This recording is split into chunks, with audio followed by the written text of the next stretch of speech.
Hey guys, welcome to Pistons Talk Podcast post-game show. Hope you guys are having a great Friday night. Probably watching a lot of March Madness, a lot of basketball throughout the day. I just want to get straight into this Pistons Mavs game that I just got done watching. I have a lot of thoughts with this game, but we're going to get straight into these quarter notes.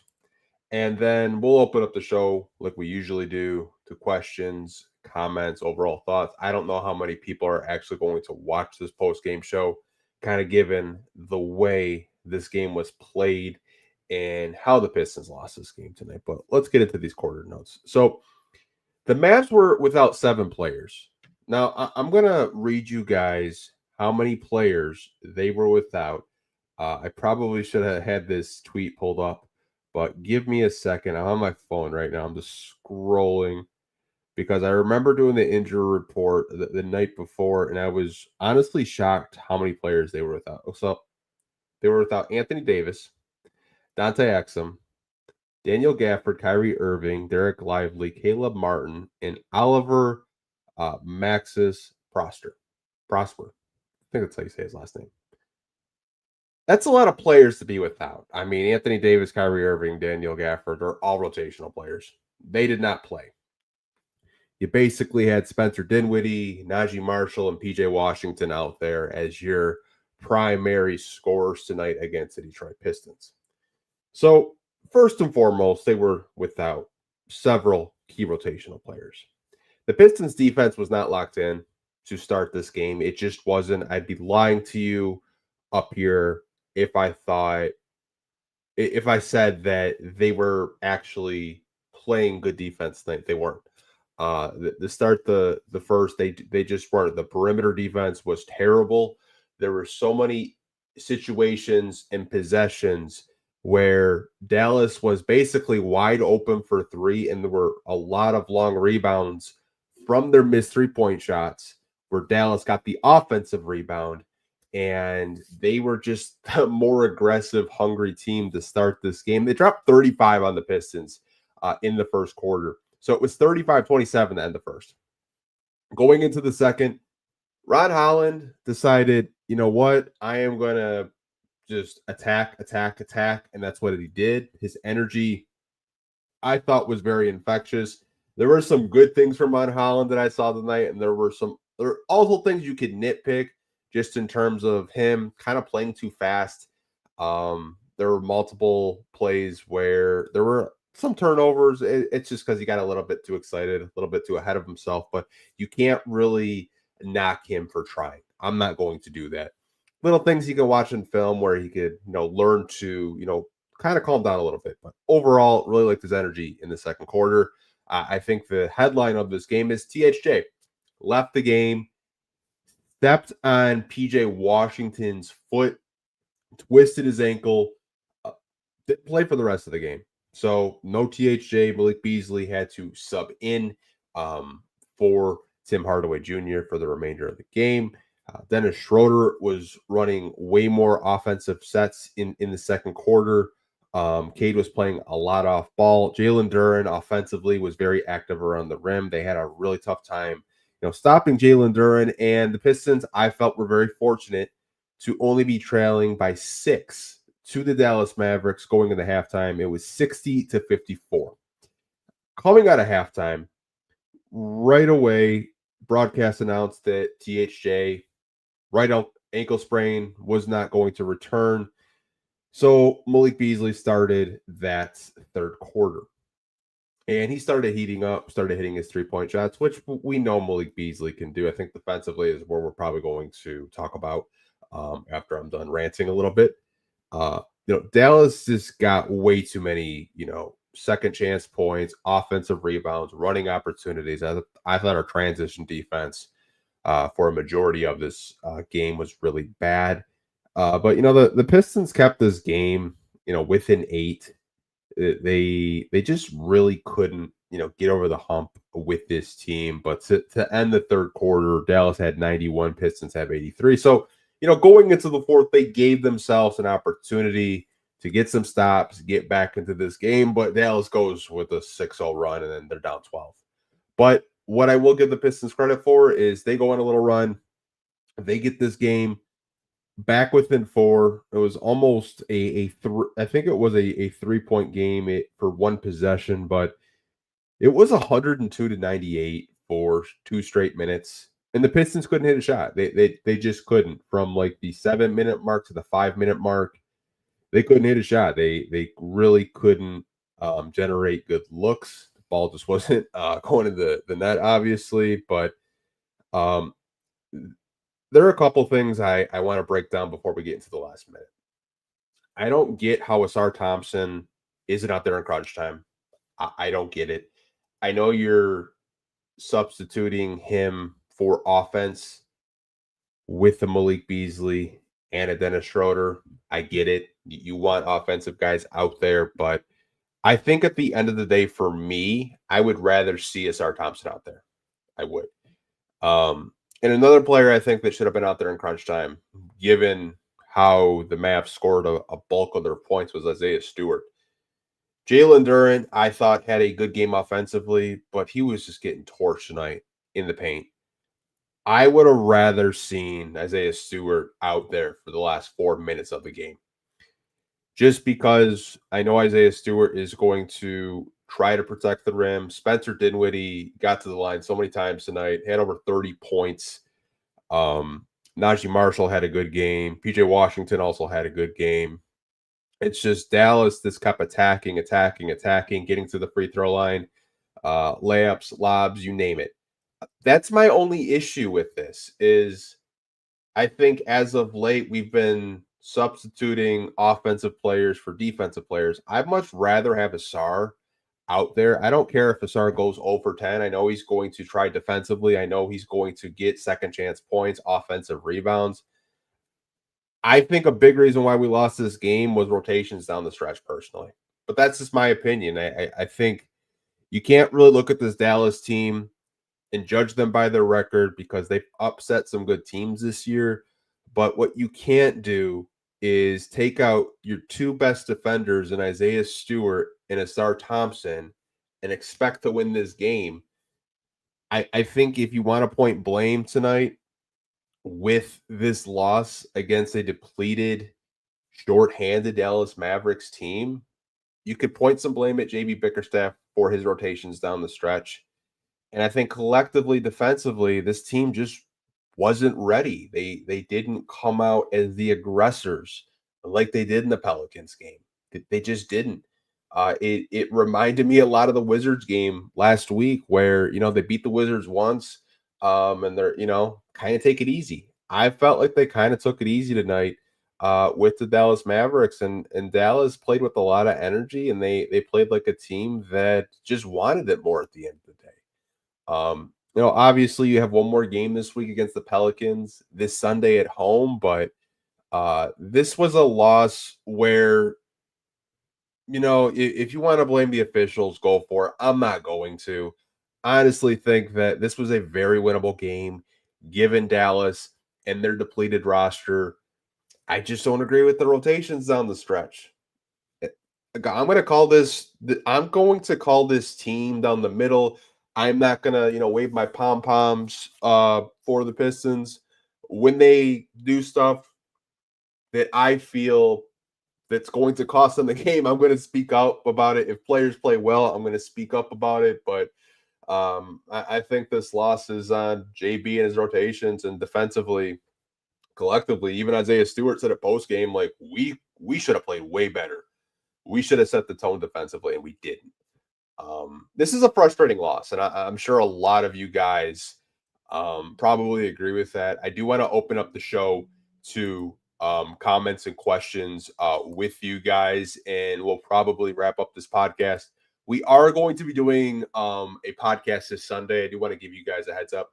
There's not going to be a post-game podcast for the Pelicans game because we'll be recording with Sean Murphy after that game. We might touch on the Pelicans game if it's another blowout or if they win, maybe for like 5-10 minutes. But we're going to be doing kind of like a longer form podcast, probably like an hour, maybe more. Who knows?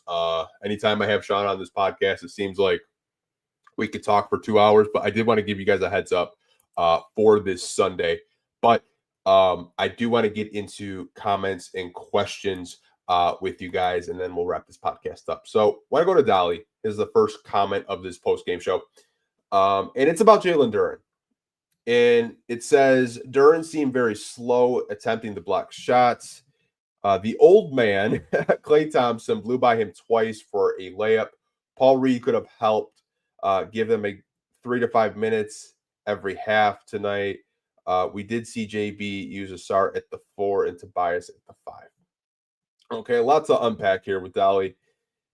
I do agree. I think Duren, in terms of his rim protection, he's still very raw as a player. He's still learning. But I do agree with you. He is very slow at attempting to block shots. Kind of reading that situation, reading when players are getting ready to either, go for floaters, layups, or even dunks for that matter. I think he's still learning that. Obviously, I do agree with you. I think if you wanted to sub Paul Reed in there, you could. If you wanted to sub Isaiah Stewart, play him a little bit more minutes than he's actually getting, you could. And if you guys watch this game, the way it was officiated, Dallas got to the free throw line quite a bit. And like when Stu was out there, he was bothering a lot of shots, and a lot of those floaters that Dinwiddie was getting, he wasn't getting as much. But we do have to give Dinwiddie, credit and respect. He's very good at finishing around the rim. He's really good at just, kind of banking those high layups off glass. Stu didn't block a whole lot of shots tonight, but I know he did bother some. But I do agree with you in terms of Duren's rim protection. I do believe Duren had 2 blocks tonight. He did okay, but not good enough, in my opinion. I think this was a game where, to your point, yeah, old man Klay Thompson doesn't really have that, that same quick first burst or first step, rather, that he used to have in Golden State. Blew by him twice. I did see that. You also mentioned about having Asar at the 4 and Tobias at the 5. I did notice that. I think tonight defensively, Tobias got beat a couple of times, and by the time he got beat, it was going to be free throws for Dinwiddie when Duren was out there. Duren really couldn't do anything about it, especially with like PJ Washington blowing by Tobias a couple of times. But in situations where your starting center is struggling, maybe you do have a different look at a Paul Reed that's a third string center that has shown, in short spurts and bursts that he can get steals, he can bother shots, he can blitz on the perimeter. I do agree with you, Dolly, but Duren has to do a better job of protecting the rim. Want to get into a question, or not so much a question, but more of just a comment from Maneuvers. So the offensive rebound strike again. Their guards do a terrible job at securing long rebounds. Another area where Ivy made a difference. Holland is maddening, but man, he will be good when it clicks. I've been very vocal about the rebounding, especially boxing out on this team. I feel like this team at times is like allergic to boxing out, but I think it was really hard for them to locate Dallas's players when the offensive rebounds. We'll just use like the long threes, for example, because Dallas had quite a bit of 3-point attempts that were long rebounds, and the Pistons guards and forwards didn't do a good job of locating the ball. There were several possessions where the ball's coming off rim and they're just looking. They're waiting for someone to go get the ball, and it's Dallas getting the ball, not you. That's a big problem. I do agree with you, Maneuvers. Rebounding has been really weird with this team because by the numbers, they're actually a pretty good rebounding team. But nights like tonight, where you just see Dallas get offensive rebounds and you're not really securing it, that's a problem. You're giving a team more opportunities, more possessions to score, and eventually that team's going to cash in if you're not securing defensive rebounds. It's very frustrating to watch as a fan, and I'm sure you guys were probably just yelling at your TV or throwing shit at your TV. Honestly, I know I was like really just like, man, you got to box out. You got to get that rebound. Ivy did do a good job. I will give you that credit as well. When Ivy was out there, he did a really good job of kind of targeting the ball, especially when it was defensive rebound. And I think this team misses Ivy, not so much for his rebounding, but in the half court situations with Cade, because Cade had to shoot 30 shots tonight, made 15 of them. But this team severely misses Jaden Ivey out there. Holland is maddening. Yeah, he there's a lot to like with him. I think nights like tonight, you saw the flashes where you saw the good, but you also saw the bad where it's just like, okay, he's a rookie. He got sped up a little bit. There were possessions where he pressed a little bit. There were possessions where he had a really nice steal and then the ball slipped out of his hands. But overall, Ron Holland's going to be a really good player when he does figure it out. And like you mentioned, when everything clicks for Ron, he's going to be a really, really good player. There's a lot to like with him. Want to get into Mr. Longitude, and it's about Asar. So Asar only played 15 minutes tonight. I don't understand it. I'm not a coach, so maybe I don't understand, but I don't get how he only plays 15 minutes. I would rather Asar be out there in crunch time, personally, just because I think he's defensively your best perimeter defender. I think he creates second chance points. He always seems to be at the right place, the right time, can get steals, create transition opportunities for his teammates. Subbing, offense for defense. If that's what you want to do, that's what you want to do. But this team is better when Asar plays over 20 minutes a game. The numbers back that up. When he doesn't play, they're a sub 500 team when he only plays under 20 minutes a game. I think the coaching staff needs to find ways for him to close out games. That's what I'm just going to say. Not playing him in crunch time in the fourth quarter, I thought, is what lost you this game, because the game was within reach. Dinwiddie basically did what he wanted tonight. If you would have had Asar on him, maybe he doesn't get to the free throw line as much. Maybe he doesn't score as many points tonight. But Asar only playing 15 nights, I think, is unacceptable in my opinion. It really is. I think he needs to play way more. He needs to close out. He's your best defender. There's no reason for him to be on the bench watching this game in crunch time. Same with Isaiah Stewart. There just isn't. This was such a frustrating and immature loss. You can't demand the NBA to respect us and then turn around and dismiss your opponent. Yeah, it's the inconsistency with this team, and then you remind yourself they're young, but I get what you're saying. In terms of, like, you go out, you play the Heat, you play them hard, and you get a big time win. You hit a clutch 3-pointer and you close them out. And then you go to Dallas. Dallas comes out. They want to run. They kind of set the tempo for the full 48. I never felt like tonight that the Pistons were going to win this game. It just felt like the Wizards game to me. It felt like Dallas punched you in the mouth first. They dictated how you wanted to play. They didn't really give you a lot of running opportunities. They made you play out of the half court. They were very handsy. They played zone for a majority of this game. Kai Jones affected a lot of deflections, protecting the rim. I felt like Dallas did a very good job of just, beating you at your own game. That's usually what you do. You're usually the aggressor. You're usually the team that likes to play fast and transition and make it tough for opposing teams. But I do agree with you. This is a very inconsistent team because they're young, but they're 39 and 32. They're still a young team. Obviously, we do have our mixture of veterans, but young teams are very inconsistent.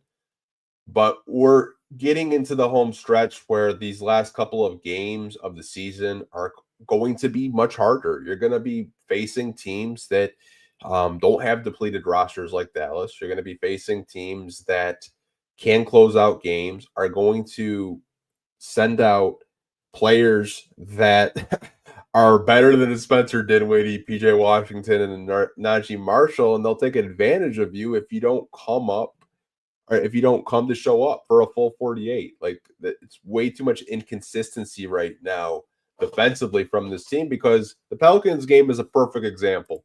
That was a team where we saw when they're locked in defensively, that's how good they can be. Tonight showed us when they're not locked in, a team like the Dallas Mavericks can take advantage of you and beat you. Now, I know the Pelicans are very depleted. And they're going through a season where it's not their best basketball. They're going to be a lottery team, but they've shown us when they're locked in defensively, they can beat anyone. When they're not locked in, you can lose to teams like a Dallas. You can lose to teams like a Washington if you don't take them seriously. And I thought tonight they didn't really take their opponents seriously. They were just kind of, messing around. They kept it close, but, nights like tonight, you have to lock in. You can't take your opponent for granted, especially when you're in a playoff seeding, when you're trying to lock up that 6 seed. You're trying to lock up that 6th place or possibly maybe try to get the 5 or even possibly 4. But, nights like tonight just weren't it for me. Want to get into a question or more of a comment about playing time with THJ if he is going to miss, significant time. So, do you think Lindy will get more playing time now that Tim Hardaway Jr. is unfortunately injured? So, if THJ is going to miss significant time with this ankle sprain, I think there are a couple players that you're going to look at. I think automatically Beasley probably starts.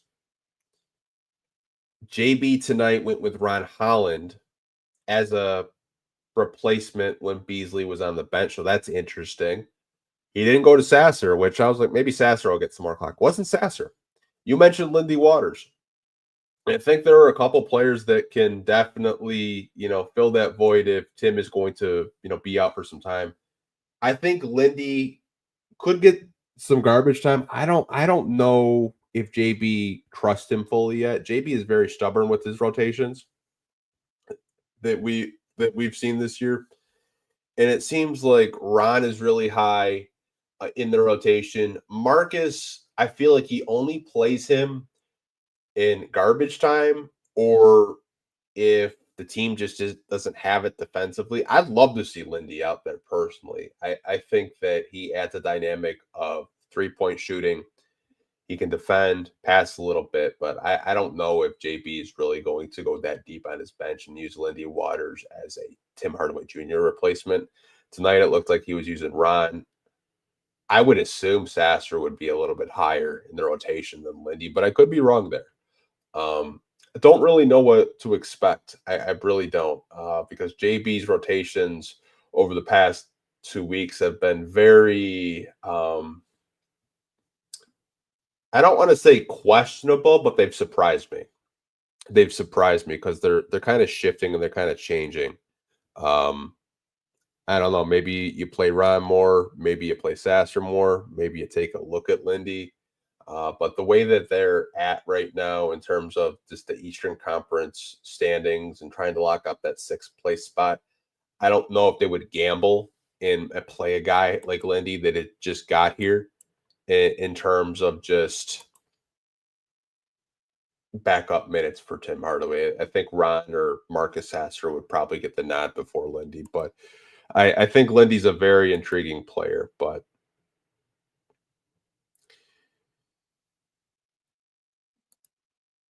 we'll get into a comment from MK because I do want to talk about this.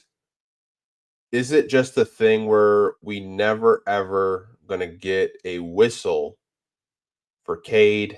5 3 throws is pathetic. So before the 4th quarter, he had 1 free throw attempt the entire night. Okay. I think Cade, and maybe just as this Pistons bias leaking out, I think Cade has the worst whistle for a player that has his usage and in terms of how many points he creates and scores in the paint. I've never seen a player, an all-star like him, just get hacked. There were several plays tonight where I thought he got fouled, nothing. The refs swallowed their whistle, and then on the other end, they call a foul on a less aggressive play, like on a Ron Holland, a Tobias. I was very confused by the consistency with the officials tonight, and then I saw who the official was, and that made sense. One of the lead officials, I'm going to pull it up on my phone right now. If you guys give me a second and look it up, because I saw it from the Pistons PR Twitter account, because they do a really good job of posting their starting lineups, and they also post who is officiating these games. And the lead official was David Guthrie. Now, David Guthrie, the last time the Pistons saw him was against the Atlanta Hawks, where they lost, and there was a lot of questionable calls in that game. He gave 6 technical fouls tonight, 3 to the Pistons, 3 to the Mavs. And this officiating crew was veteran heavy. You had Brett Barnaky, who's a veteran official, and then you had Matt Myers as well.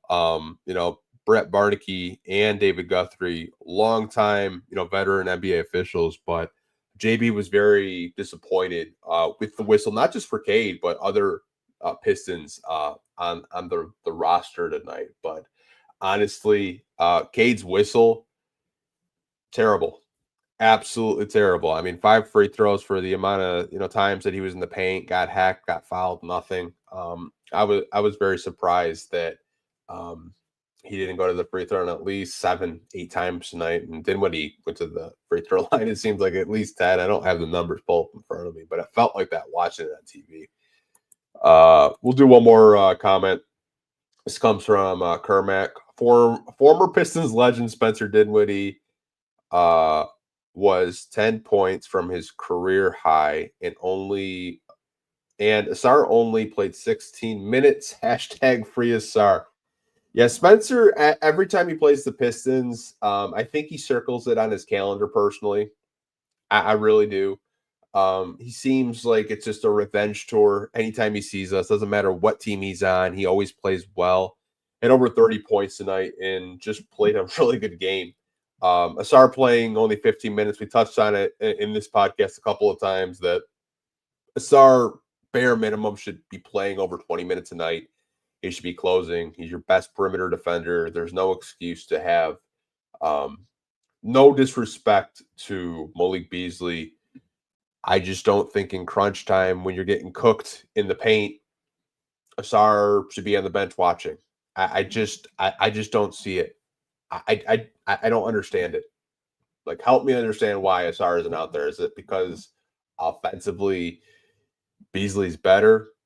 I guess you could have that argument, but like when you're getting cooked like that, I'd rather just make defensive stops. And if you lose because you can't make shots, I can live with that more than getting cooked offensively by the other team. But that's just me, personally as a fan. I'd rather have Asar and Stu out there to close the game, and if they can make stops and we can't hit shots, I can live with that.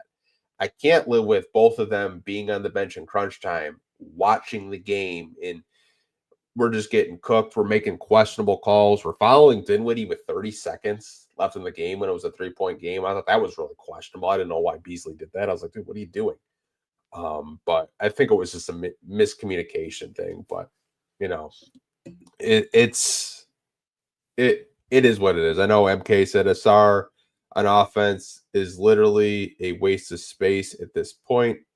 He is, but like at that point, MK, I'd rather gamble with Asar not being able to space the floor, because I know defensively, at least he's going to, try. He's not going to get beat, and he'll make the game at least somewhat, though possibly winnable.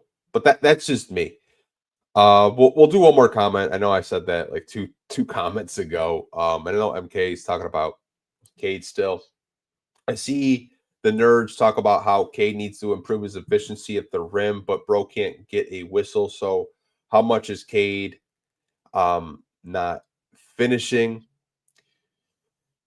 So I know a lot of people on Twitter are very critical of Cade for not being able to, finish at a higher rate. I think that's what you're talking about, especially with his efficiency, by the rim or layups, floaters, mid range, whatever it may be, right? And you bring up a good point. He can't buy a whistle. Like if Cade got to the free throw line, I'll just say 6 to 7 times a game, the Pistons would have more wins, right? He would have more wins. I think Cade needs to sell a little bit more. Personally, I know it's unethical. We always call Cade Cunningham an ethical hooper on this podcast, but Cade needs to just kind of sell it a little bit harder. Maybe the officials will give him more free throws that way because, like, I watched Dennis Schroeder, and Dennis Schroeder sells contact. He does a very good job at selling contact. I'd like to see Cade Cunningham sell some contact. I really would because there's no way he shoots 30 times and he only goes to the free throw line 5 times tonight. That's bullshit. That's bullshit to me. But I think the reason why you see so many analytical people on